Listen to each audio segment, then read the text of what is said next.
introduce our host sponsor, HCC, Dr. Teresa Shank. She is the Dean of Continuing Education and Community Services at HCC. She's also a Chamber Board member. Please help me welcome Teresa Shank.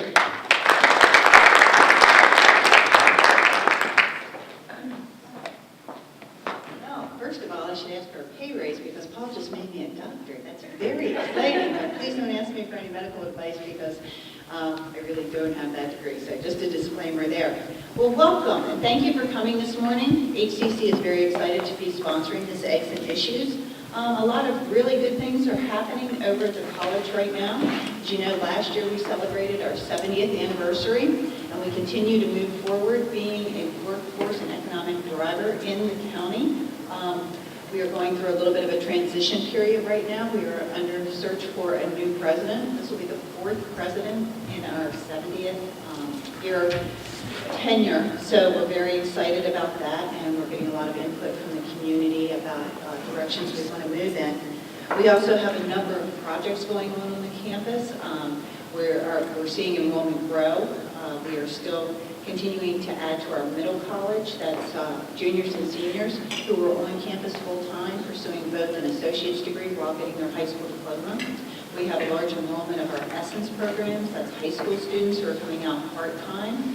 And we're also funding students on our Promise program. That's for students who are maintaining their grades, continuing to move forward so that when they graduate from high school, there'll be financial aid for them to complete their associate's degree at HCC. We're also adding to the footprint of the campus. We just broke ground for our Energy House. This is going to be a facility where we'll be able to do some hands-on training for some of the trades, including alternative energy, which is a growing field. And we have our submission in for renovating our Technical Innovation Center, our small business center, which will be the Center for Business and Entrepreneurship Studies. So it will enhance our students' experience, giving them hands-on experience as they're learning to grow their own businesses. The one thing I did want to talk to you about today, because everybody knows about the good work that we're doing with our credit program and our traditional age students, but as Dean of Continuing Education, I just wanted to let you know that there's a lot of things going on for workforce development and short-term training that we're working with different agencies in the county, including the Department of Social Services, who we're partnering with to move some of their clients from food stamps to employment by providing some short-term training with some funding that they have. We have several grants from the state under the EARN program, including one for transportation and logistics, which is helping us train individuals not only for forklift, but for commercial driving licensing. And we recently just got a new grant, bless you, for solar energy, which will be starting very soon. So we're putting all of the information together on that. We also work with a lot of businesses where we go out and talk to them about some of the unique issues that they're facing and put together customized training programs. So we're very excited that Tony Bowie is here today. She's worked with us previously and done some team building and some diversity training at some organizations in the area. So as you are looking at your employees and you're trying to move forward, I know everybody looks at new equipment that will help their output and how they can be more efficient, but sometimes the things we don't really key on is what can we do for our employees to help them move forward. There's that classic example of somebody who is very good on the shop floor and they get promoted to be a supervisor. Well, they've gone through training on how to build that widget, but nobody's really given them the toolbox of what they need to manage people who yesterday were their peers and they were going out to lunch with. So we can provide that type of training on site. We also have some online types of things that we can do. So if you have any questions about that, please let me know, or Mike Boyd, who's our program manager. But with that, I will hand it back over to Paul, who will introduce our speakers for today. And thank you for coming again.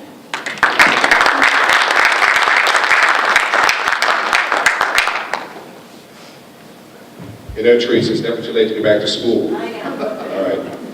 Done it before. You know, folks may ask why the Chamber would host such an event, and you know, it's part of what we're doing as our mission. We have 6 value statements, and 2 of them are empowerment and leadership and advocacy. And under empowerment, we encourage and support our members' personal and professional growth through shared resources and educational opportunities. So certainly this is a way to help empower you and your members, your staff members back in the office.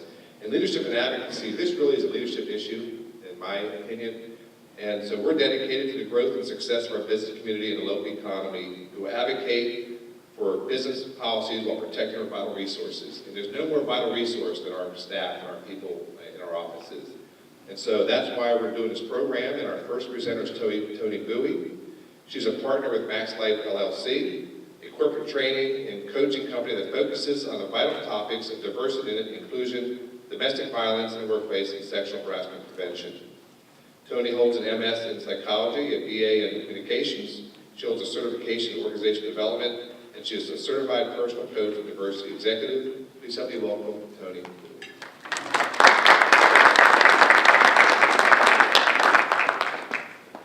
Got your welcome music. Thank you. Thank you very much. Good morning. How's everybody doing? Morning. Good. So some very exciting things happening at those organizations there. So very good. And thank you for hosting as well. So everybody's kind of full? Don't they give a really good breakfast? That was a full breakfast. That's wonderful. So it's pretty early in the morning, isn't it? Some of us got up a little bit earlier than normal. So here's what I want you to do. I'm going to have us do a visualization exercise. Now, I know if you sit there and close your eyes, I might lose some people right away. So here's what I'm going to ask you to do. I'm going to ask everybody to just stand up. To move a little bit. Okay, so some of us have done some visualization before, right? As you close your eyes, I want you to relax, and I want you to take just 3 deep breaths and get really, really relaxed to get into it, okay? So go ahead and take those 3 deep breaths and keep your eyes closed.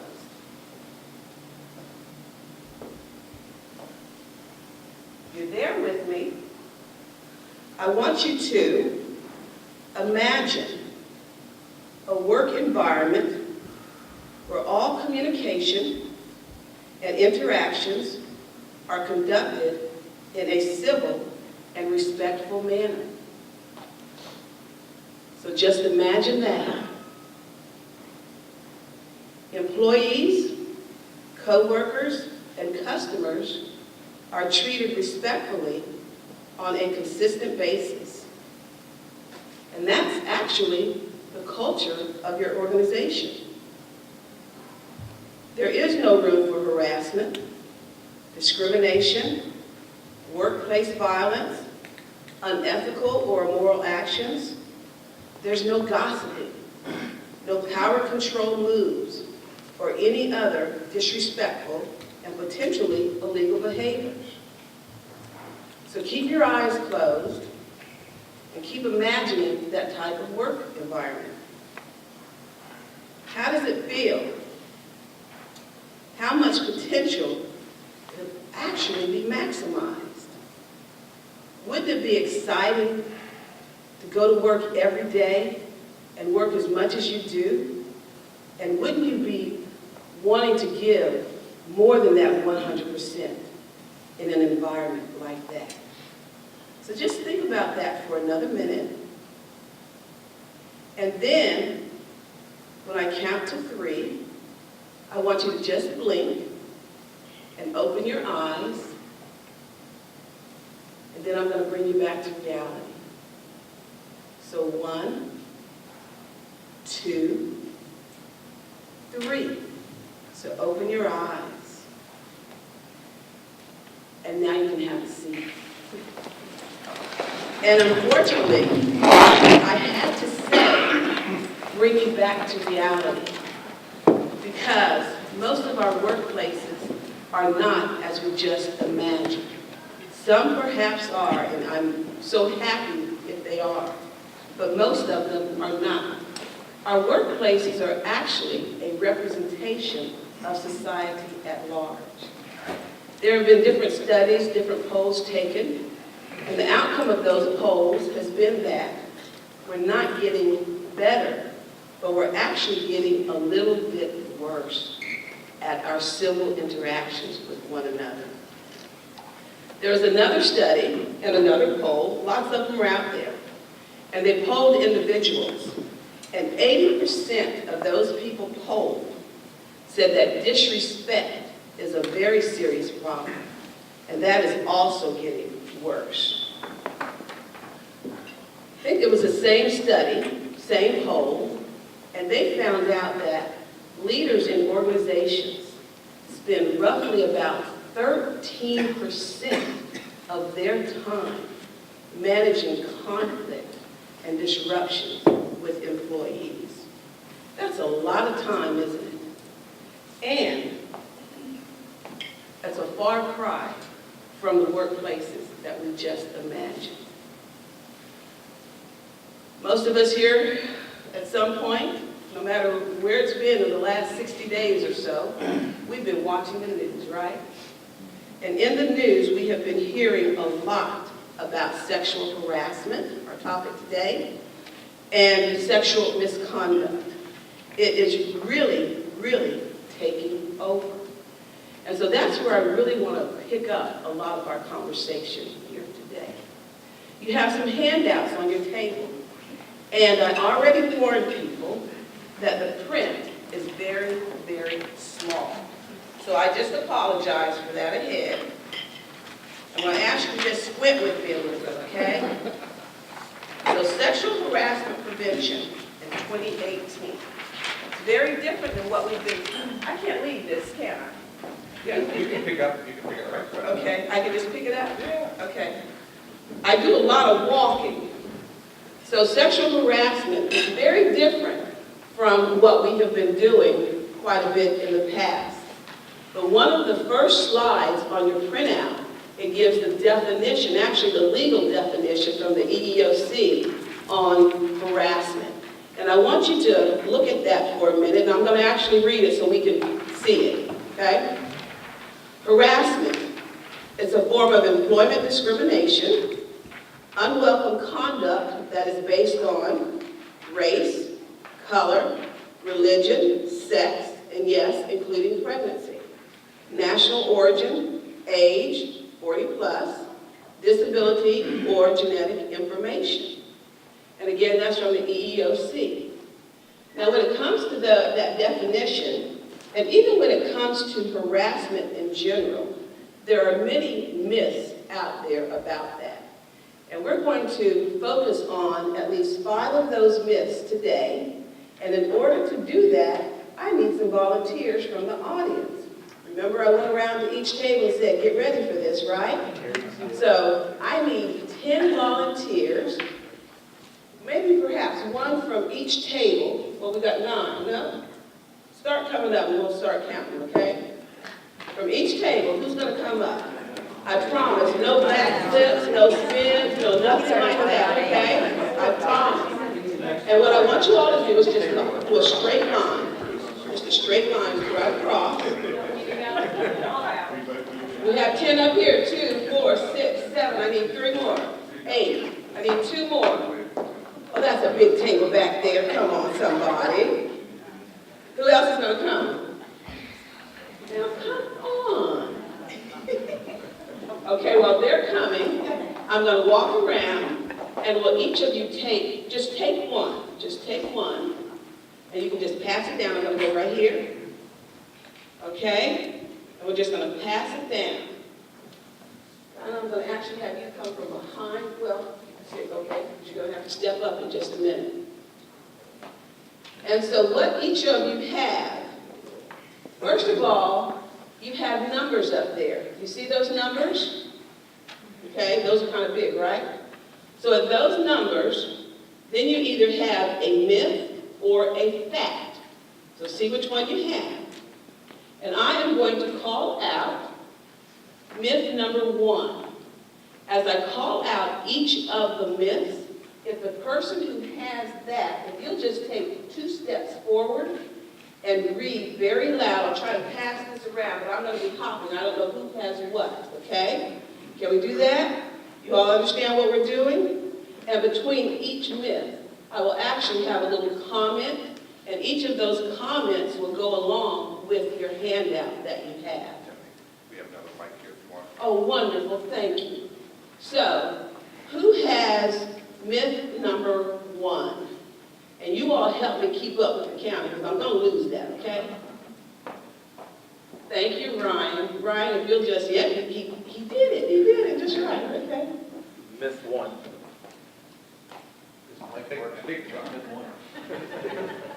Myth 1, sexual harassment is rare.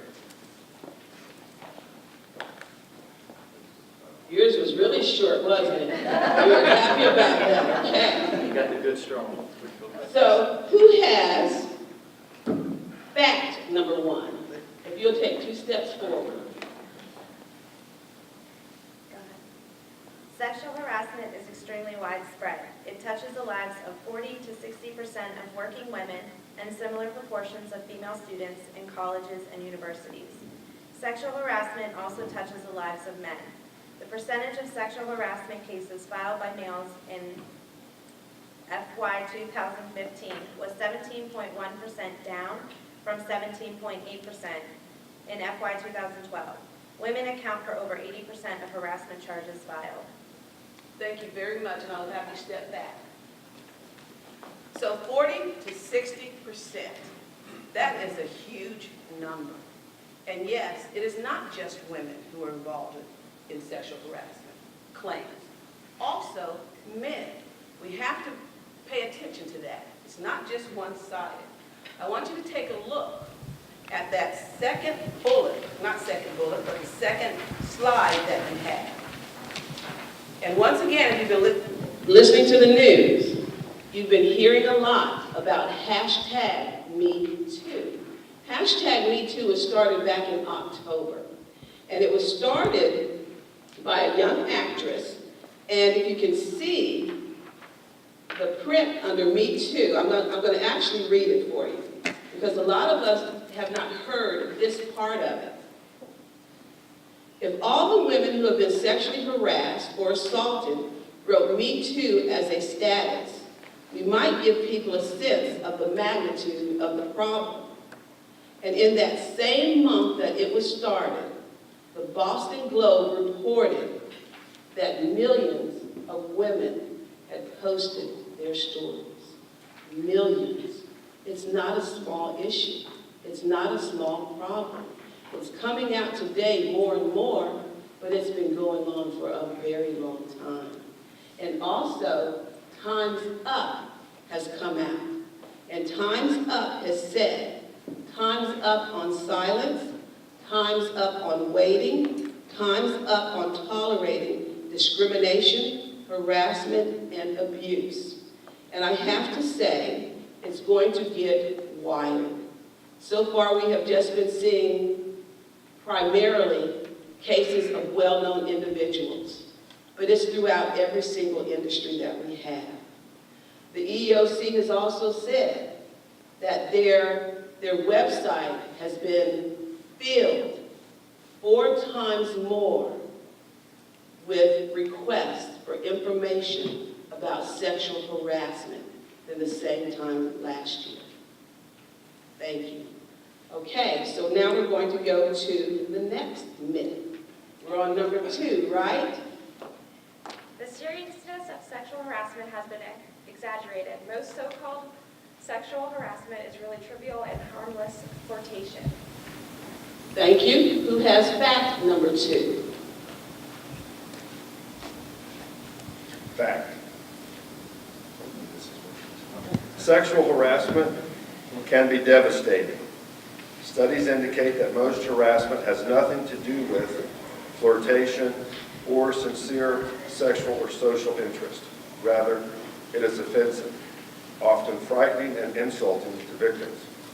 Research shows that victims are often forced to leave school or jobs to avoid harassment, may experience serious psychological and health-related problems. Thank you. You can step back now. So we've heard how sexual harassment impacts victims, but it's not just victims who are impacted when sexual harassment accusations are even made. If you look at your next slide, it also points to companies. You know, when an accusation of sexual harassment occurs, organizations are impacted. They can lose customers. They risk a reputation. They can lose top talent. Lawsuits can in fact follow. I had a client, he told me he spent roughly about $150,000 in almost 2 years just to defend his case against sexual harassment. It's huge. When it comes to the workforce, they're also impacted. Distrust is there. Low morale is there. You will experience absenteeism in your workforce. And then also, when it comes to the person who is accused of the harassment, it doesn't affect just that person, but it does in a very wide way. But we've already seen people can lose their jobs. People can lose their families. They can lose everything that they have worked very hard for, as well as their reputation. And that's very difficult to get back. Thank you on that. So now we're going to go to myth number 3.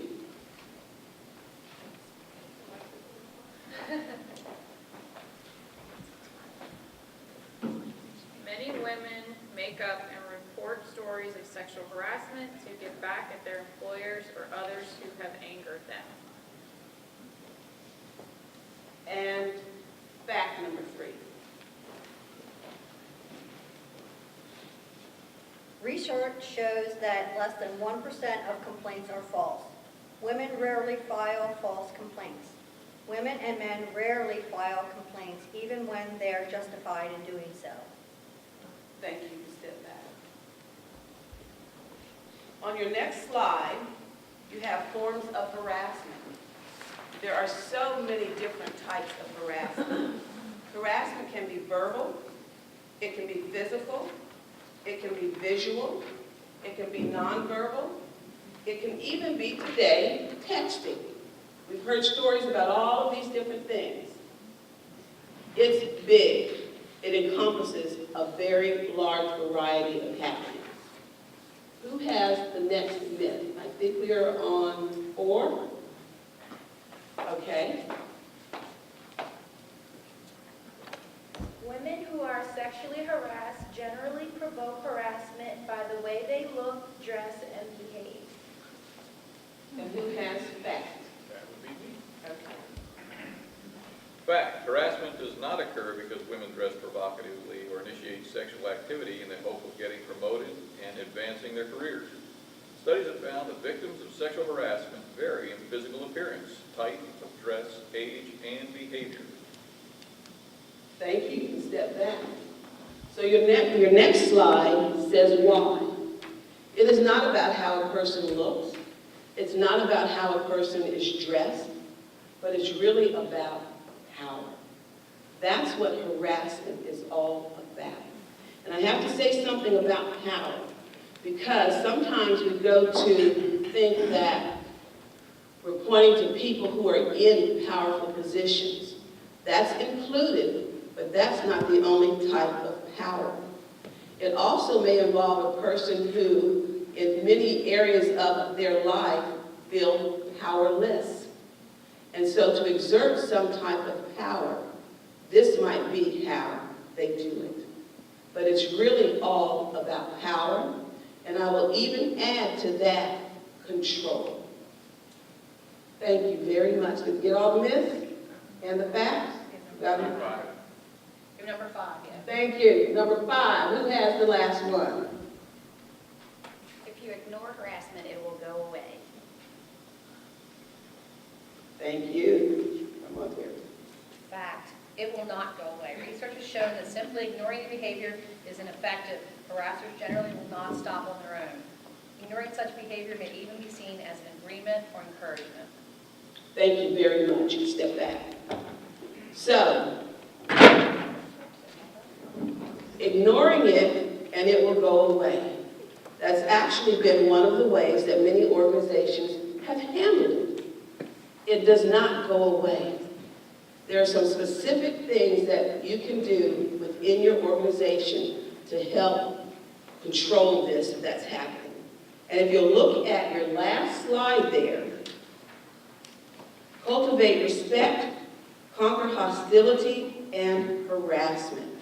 One of the first things that we can do is to work on the culture of our organizations. So one of the things I want you to do as you leave here today is think about the culture of your organization.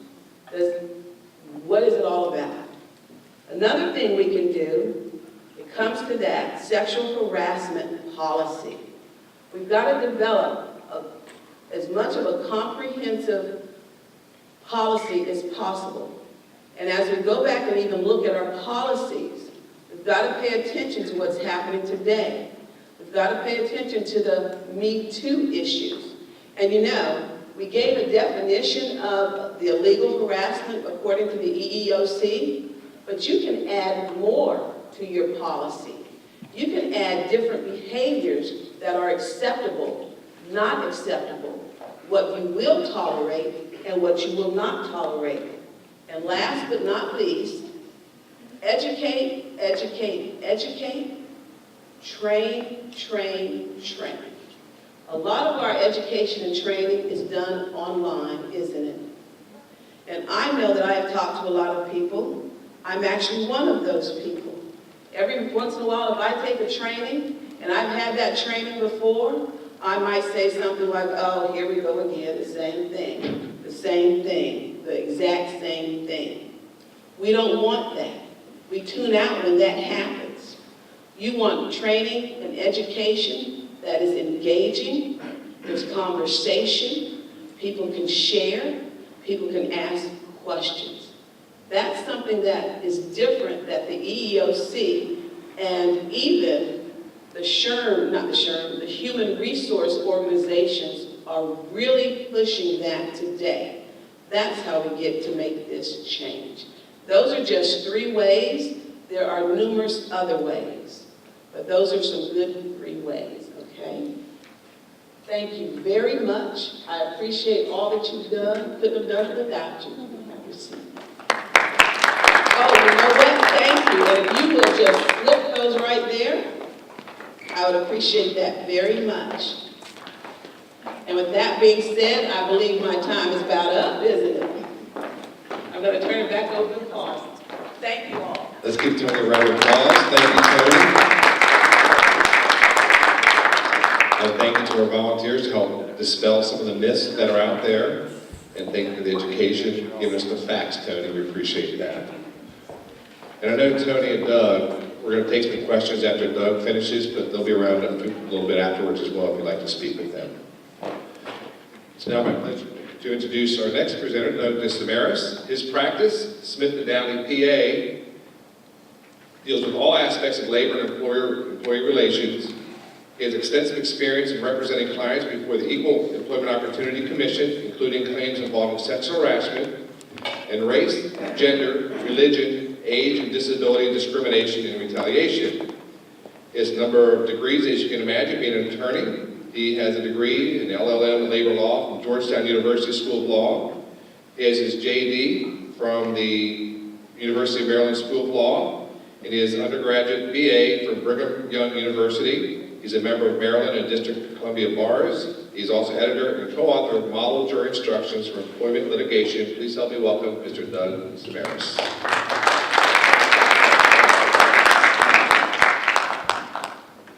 So the DeSamaris, can you imagine how many times my name has been butchered in my life? 57 years of having my name having difficulties. If you look at the spelling of my name, it's DeSMarais, and it sounds, DeSamaris, sounds, what nationality? It sounds Greek, actually, DeSamaris. But if you look at the spelling, DES means it's what nationality? French. Someone said French. So when I was very little, I went to Mom to find out about my heritage and my background, and she told me my ancestors were from France. She told me that DES meant from, And she told me that M-A-R-A-I-S meant waters and that my ancestors were fishermen. So when I was this little kid, I had the most beautiful image of my great-great-grandpère Desmarais on the helm of a ship, bringing in marlin, riding whales, fighting pirates. It was just a beautiful image to have as a child. And then I took a French class, and I found that Mom was only partially correct. DES does mean from. M-A-R-A-I-S means swamp. Okay? And so, now you're thinking a lawyer from the swamps, that's a redundancy, right? Where else would I be from? So instead of my great-great-grandfather being on the helm of a ship fighting marlin, he was crawling in the mud looking for muskrat to eat. So after years of counseling, I can tell you that I am from the swamps. The French pronunciation is Desmarais, but we've anglicized it to be Damaris, and Damaris works just fine for me. So good to be with you. We're in the middle of a moment, right? This is a Me Too moment. Moments come and moments go, but this one's going to be around for a while. And how many of you are business owners? Nobody's a business owner. One in the back. Any HR people?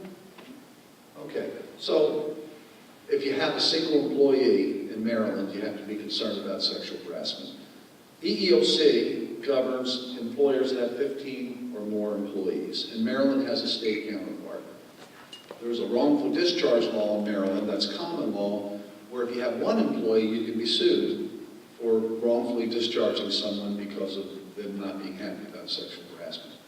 To give you some quick historical background, when I was, you'd probably think I was born in the 80s, right? But I was born in 1960, okay? When I was born in 1960, there were how many laws that forbade discrimination in the workplace? 0. There were none.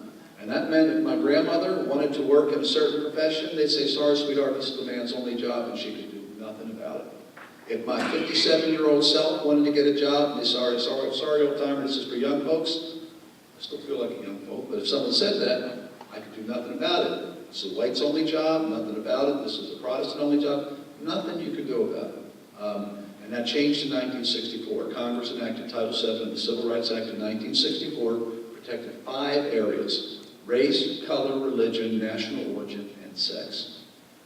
World did not come to an end.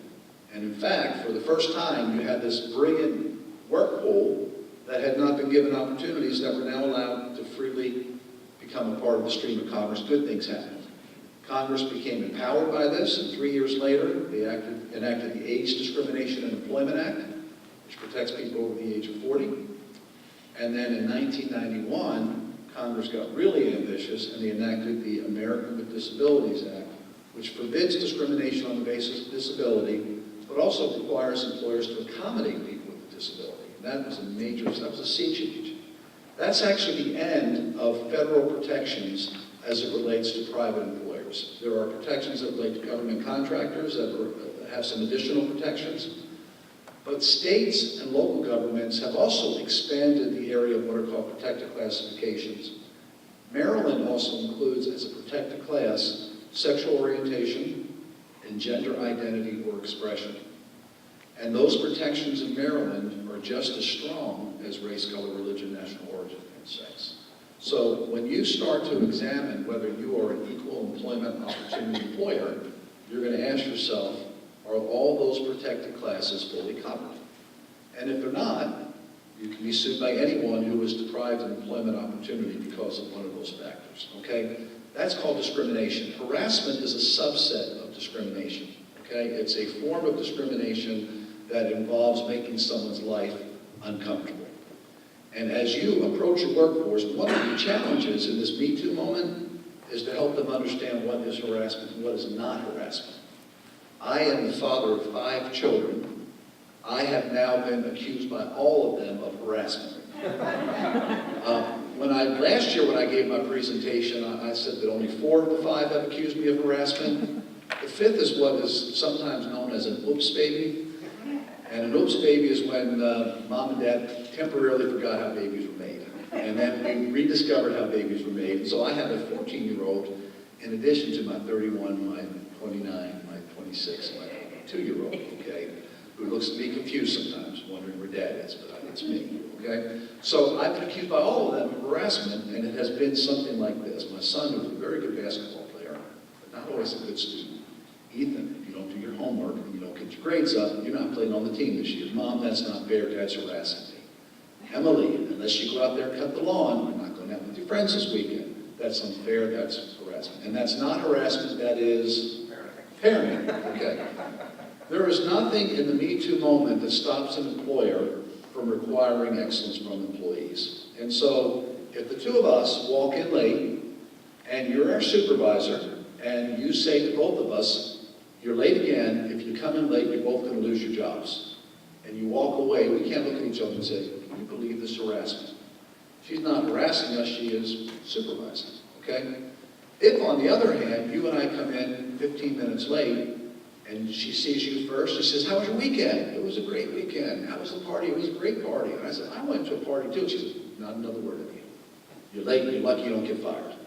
Under those circumstances, both of us 15 minutes late, I might wonder whether gender is a factor, okay? So when you treat people equally, you're going to be safe when it comes to compliance with equal employment opportunity laws, okay?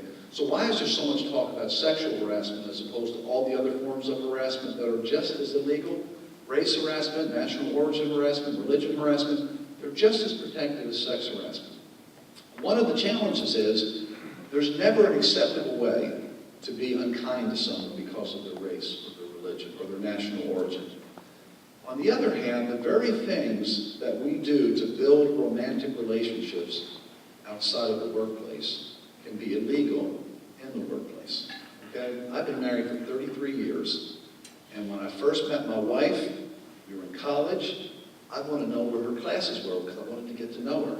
And so I knew that she was in this particular building, so I kind of happened to be there when she walked out of her class, which in the workplace would be called stalking, okay?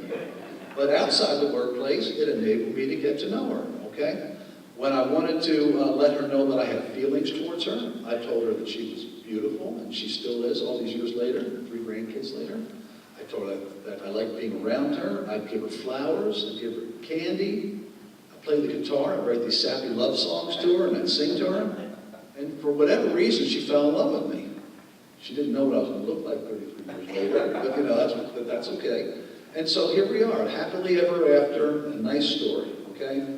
But can you imagine if I get a call in the workplace and say, Doug, we got an issue.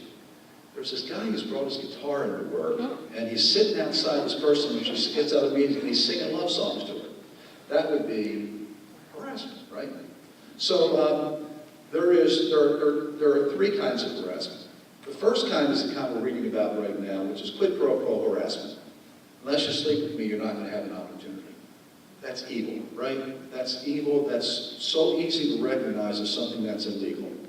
And personally, in my 30-plus years of being an attorney, I've never had a quid pro quo case, okay? And I'd like to think it doesn't happen very often, but the news is telling us it does happen. And that's evil. We unite together to eradicate evil, right? And so that's one of the reasons that they're here. Second kind of harassment is kind of like the first, but not as overt. And that's where I come up to a female coworker and say, you know, I think you're a very interesting person. I'd like to get to know you better. Can I take you out to dinner? And the response is, well, I'm very flattered that I have a personal policy. I don't date people in the workplace. And supervisor says, I understand and I respect that. Sounds like it's okay, right? But the next day, the woman whose office was in the penthouse suite has just been relocated to the boiler room. Clear punishment for saying no. And I've had cases like that, okay? And that's also illegal. But it's easy for us to wrap our brains around that. But what's not easy for us to wrap our brains around, and the reason that lawyers like me get lots of seminars, and Tony gives seminars, is because the hostile work environment is a very complex thing to understand. Hostile to who? And what makes something hostile? What happens if you have someone who's hypersensitive and she doesn't think it's appropriate for a man to say hello to her because she's married? Is that sexual harassment? What about someone who brings in an iPhone and shows pornographic images to somebody else? Is that harassment? The last one's it's assault. Okay, that answers yes. Okay, but the earlier ones are more difficult to wrap our brains around. So, sexual harassment, a hostile work environment occurs when there is conduct of a romantic or sexual nature that makes someone objectively feel uncomfortable. Okay? Pornography is a game changer. When I graduated from Calvert Hall High School in Towson, Maryland in 1978, I don't believe there was a single one of my classmates who had seen a pornographic video, because it was illegal in Maryland. And that was not something that was accessible in my generation. Are there folks who probably would have been interested if they could have? It was an all-boys school. The answer is probably yes, okay? But they did not. You look at studies right now, middle school kids have seen hardcore pornography. And so when you have workers who are coming into your workplace who are consuming images, it's going to impact the way they interact with each other. And that's a reality of our modern workforce. And that's one of the factors that has increased the amount of harassment that takes place. I've had many, many, many harassment cases involving pornography in the workplace.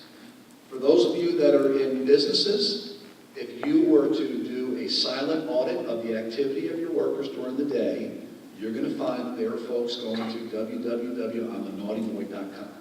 I don't know if there's really a website called that. That was my attempt to teach you, by the way. Don't try it out, okay? But you're having people who are accessing that, and that is a game changer, okay? You should understand that when you assign someone a computer in the workplace, it's still a workplace computer, and you have the right as a business owner to monitor the activities of your employees. You also have an obligation to protect employees from seeing things that they would not want to see. And in every workplace, everyone that I've ever seen, you have very, very conservative people who have old-fashioned values, and you have wild and crazy people. Which values control in the workplace? It's going to be the old-fashioned values, okay? Because you're never going to get in trouble if you have enforced a culture that is not one where sexual conduct and sexual discourse is pervasive. And so how do you do that? You do it really in three primary ways. Number one is you have a policy that makes it clear that you do not allow discrimination. And you have to identify all the protected classes in your policy. And to Tony's point, you don't want to get some kind of cookie-cutter thing off of the internet. You want to actually spend some time and invest some energy in identifying the needs of your particular workplace and have it reflected in that policy. That's number one. Number two, you walk the talk. I've given sexual harassment seminars, and there's one I recall in particular where the COO came up afterwards with his administrative assistant, and he said, well, I guess because of that seminar, I can't pinch on the rear end anymore. And she laughed, and she laughed, and I thought, you're not going to be laughing when she sues you for harassment, because that's highly illegal and highly foolish, and it does not create the kind of culture that is consistent with the policy. Policy is only good as the leadership that actually enforces the policy. And lastly, you have to provide training. There's two kinds of training you have to give. You have to give training to the general workforce to reassure them that all are welcome, that you're judged only on the content of your job performance, which is the way every one of us wants to be judged, correct? And then you also want to provide training for supervisors and make supervisors understand what it is that constitutes harassment, because there's a heightened standard when it comes to supervisors. Specifically, the Supreme Court has said that if a supervisor is harassing an employee and has the power to take a tangible employment action against a subordinate employee, the employer is strictly liable. You've lost the case at that point. And so if you empower your supervisors to fire someone and they're harassing that person, the question is, how big is the check going to be? So you must provide training to supervisors. Strong takeaway, you need to make sure that you do not tell employees to see their supervisor if they believe they're being harassed. You tell them to go to a qualified human resources person who has the experience to recognize a Me Too moment, who will take appropriate action. If you say go to your supervisor, your organization is precisely as strong as your weakest supervisor. And if you stop for a moment and think who the weakest supervisor is in your organization, you'll probably have an audible gasp from all of us, right? That's the person who would receive a harassment complaint. Often those folks are not sufficiently trained to recognize what's going on, and that will create a liability. So those are the general takeaways. I gave a 2-hour seminar on this yesterday. I'm happy to send you a copy of the PowerPoint presentation for your own perusal. If you'd like to see me afterwards, I'll just give you my address, and no one's going to come calling. It's just I didn't know how many copies to bring. I'd be happy to send them to you. But that's the overview. I commend you for being here. I commend you for wanting to have a harassment-free workplace. It's a noble thing. It's a wonderful thing to help someone make a living in a way that is dignified and free of the kinds of unseemly things that we would not want to experience ourselves and we not want our loved ones to experience. So happy to answer any questions and happy to share that opportunity with Tony to answer questions. And anything that I can answer at this point. Let's give Doug a round of Okay. applause. We join you, Doug, up front. So we have time for some questions from the audience for Tony and/or Doug. So please fire away.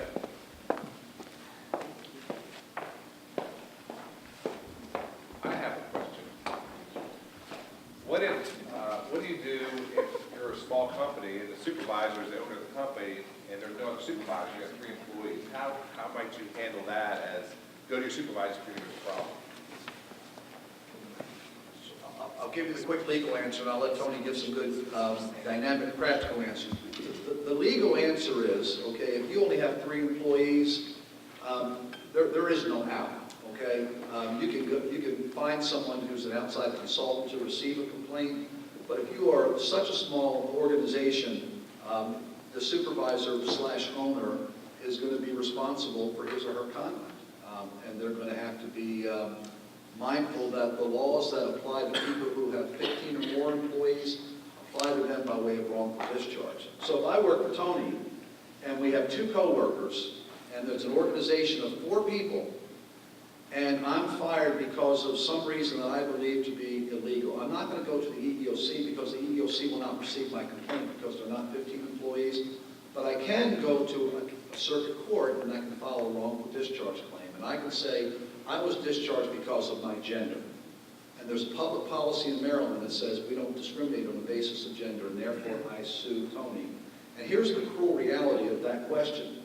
There's actually a cap on damages under the EEOC's construct, and the most that you can be sued for pain and suffering under Title VII, which is the law pertaining to sexual harassment, is $300,000, and that's if you're General Motors. And if you're a small organization, it's $50,000. In a wrongful discharge lawsuit, I can sue for $5 million. There's no cap. And so, ironically, smaller employers have more exposure. But in terms of the practicalities of it, let me turn the time over to Tony as to how you do that and develop that kind of culture. And thank you, Doug, thank you. You know, most people don't want to even have to go through a lawsuit. They don't want to have to go through all that encompasses. They really just want it to stop. That's what a lot of people want. How do you get that to stop? You might be able to educate that owner. Other employees might get together. The other 2, was it 2 or 3, might get together. Because the person who is feeling harassed, they're probably not the only person who is seeing that. They might have to get others to go together and talk to that boss, that owner. Bring that person to, I want to say something like this, because I think some of you are even here, perhaps with your HR person and maybe a supervisor here. There are many different ways. Just educate and train.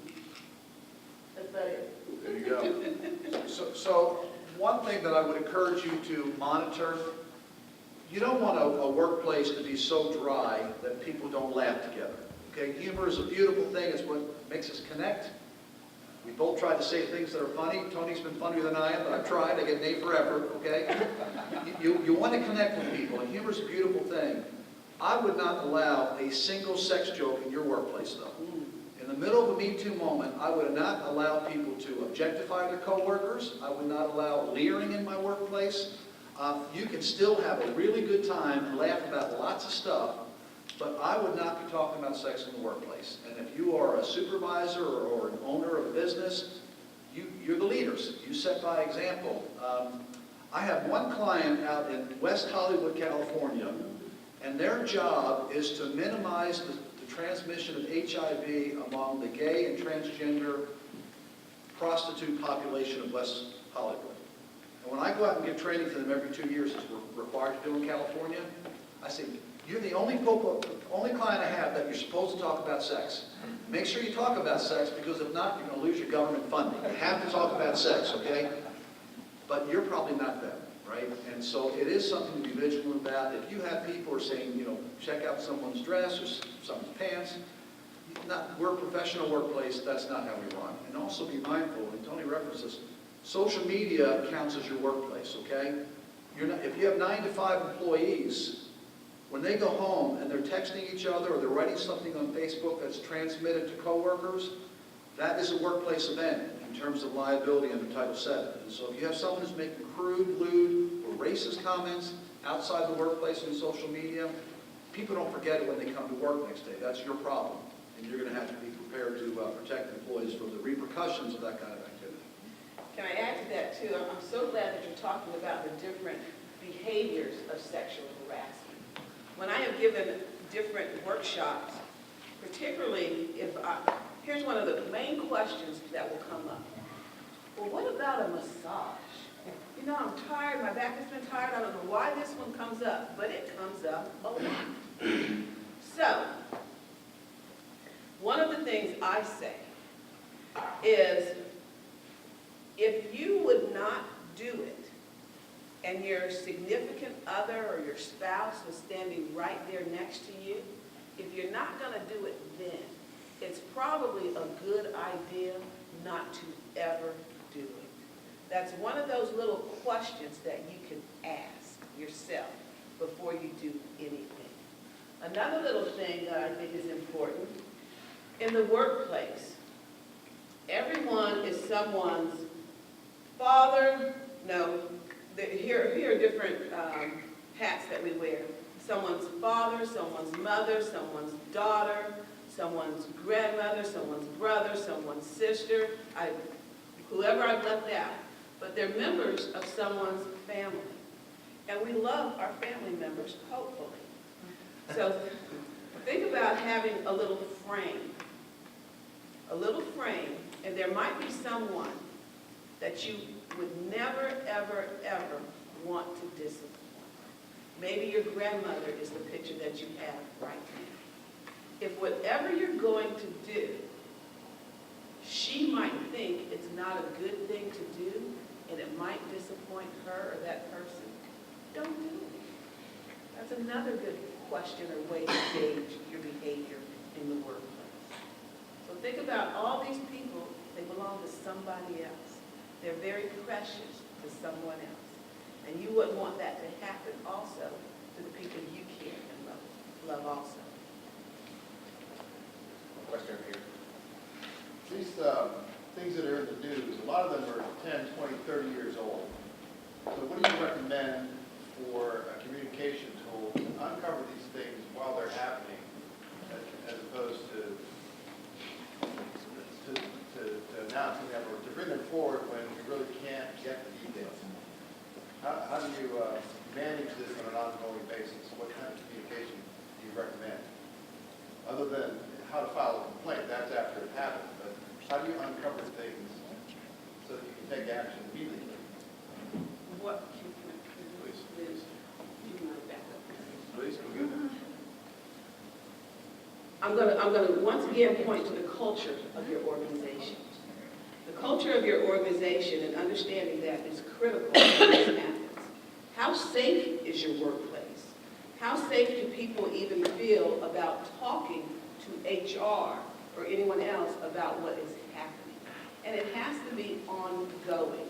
This conversation, a lot of organizations will do it once a year, every other year, but it's something that you can pay attention to much more consistent than that.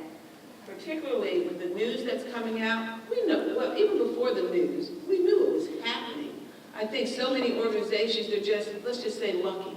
They've just been lucky. People have not filed complaints. But being very consistent with it. You may have bulletin boards out there. There are other ways to communicate it too. Send out, when you do your news report or newsletter, that's what I'm trying to say. When you do your newsletter, there are so many opportunities to say something about that. So don't just let it be once a year, every other year. It must be very consistent. And it needs to come from the leadership. quick PS to that. For all your organizations, wherever you work, have you ever had harassment training? If you've not had harassment training, and you're ever accused of allowing harassment in the workplace, the EEOC is going to know that all the other folks who are coming and writing position statements to them or providing training, you're behind the eight ball. So you need to provide training. Your policy needs to be one that is reflective of your commitment to a harassment-free workplace. You need to have an anti-retaliation provision in your policy that you tell employees, we'll never punish you for coming forward. We want to partner with you on a harassment-free workplace. Well, thank you. Don't ever be concerned. If you come forward and you give us a report, you're protected. You're protected even if you make a mistake. Even if you thought that you heard something, you heard all these people talking about sex and it bothered you, and in fact there were jazz musicians talking about sax, you're protected, okay? You're not protected for fraud, of course, but everybody else is protected. And so you communicate that to your workplace, and you let them know, we've just given you a seminar, and if anything that we've told you triggers something, and if you think there's something happening in our workplace that violates our policy, come forward right now. But in the future, don't wait to moments like this when you have training. When it happens, come forward right away. I will tell you from experience, the first is never the worst. People who are harassers, they are systematic. They start with the PG-13 joke, and they bump it up to R, and they bump it up to NC-17, and then they get to X, and then they get to XXX. And if the person comes forward at the PG-13 moment, the worst thing never happens. And you need to tell your employees that that's the case, and we're here to protect you, we're standing by to help you, and we're your defenders. And if you create that kind of culture, then you've done all that you can as an employer. The Supreme Court recognizes that at some point, the burden shifts to the employees. And if the employees can reassure that you're a harassment-free workplace and you have a culture that enforces that, the employee can't sue you at that point because they've never come forward to let you know that something's happening that's not consistent with the values of the organization. You had mentioned that this is a Me Too moment right now. I think it just goes a little bit deeper because of the amount of bullying that is occurring in our education system, even with small children.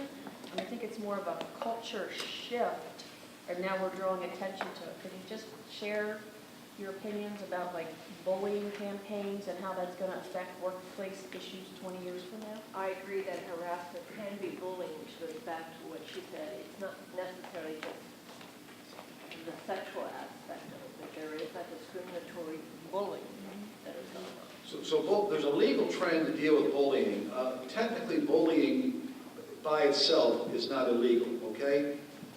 If the two of us walk in late and you berate us in a way that is demeaning to us, you can look at the two of us and you can see some different demographics.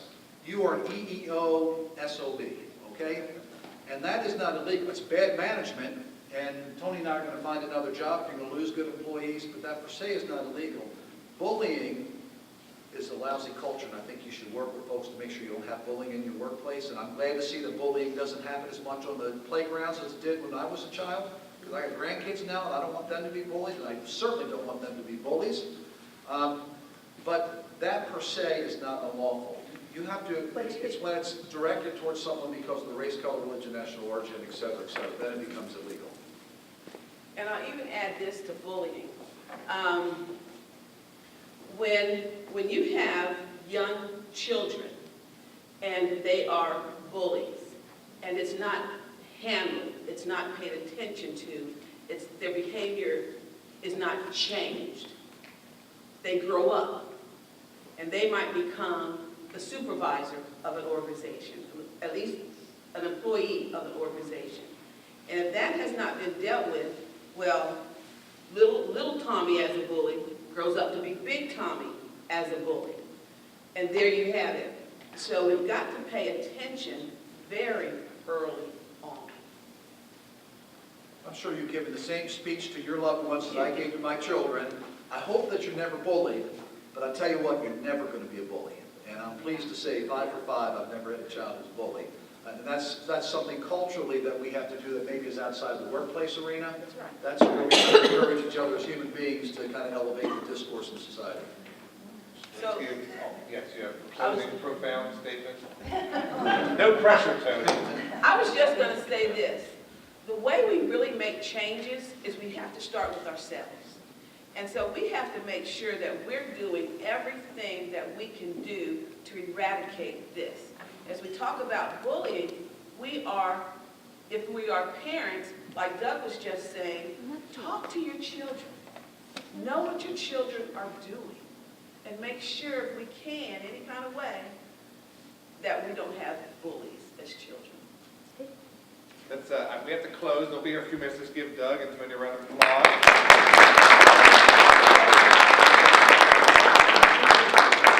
And I want to reinforce what Doug and Tony said. Thank you for being here. They'll be around for a few more minutes.